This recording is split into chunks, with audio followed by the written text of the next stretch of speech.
Well, next up, Michael Klingler and Jürgen Bergens of Liechtenstein. And Klingler, now a veteran of 2 World Championships, a financial controller from Nauen in Liechtenstein.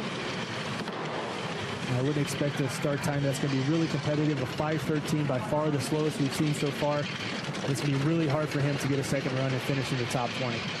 Well, to put that into perspective, Alana Myers and Asia Evans set a track record in the women's race yesterday of 5:16, and that time may be quicker than a number of the sleds we've still got left to start. Yeah, I think Alana and Asia are going to catch at least 3 or 4 probably of the men's sleds that we're going to see here coming up soon.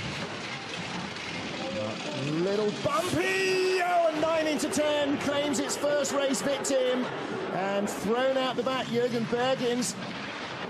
And that is a very ugly looking clatter, sensibly holding himself very low in the sled. Michael Klingler, it rights itself, and now he can bring it down to the finish. And this is where that really long outrun is going to pay for itself in spades. He's not got much speed, but of course he does not control the brakes, and he's probably pretty dazed after that as well.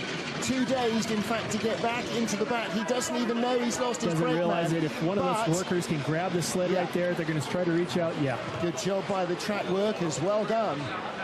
Won't be the first, in fact it might be the first time they've had to do that. The hooks are there though in preparation to grab the sled.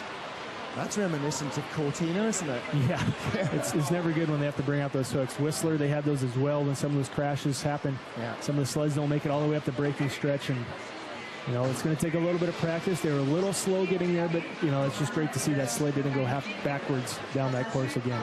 Yeah. Well, Michael Klingler certainly had his bell rung by this crash.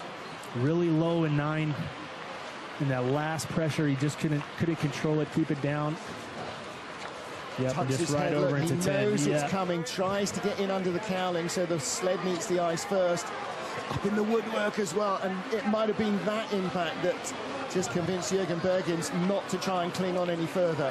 Yeah, that's pretty tough. As a brakeman, you're told to try to stay in the sled, but you know, sometimes with all those pressures, wow, that is ugly.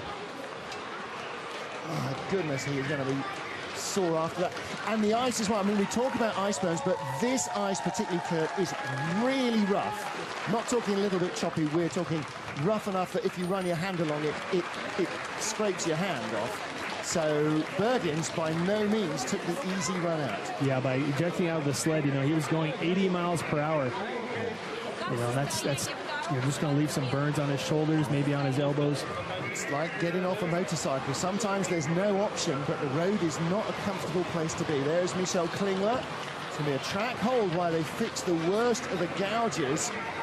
And for the crowd here, that'll be the first time they've ever seen a bobsled crash in the flesh, if you like. And a nice warm round of applause for Michael.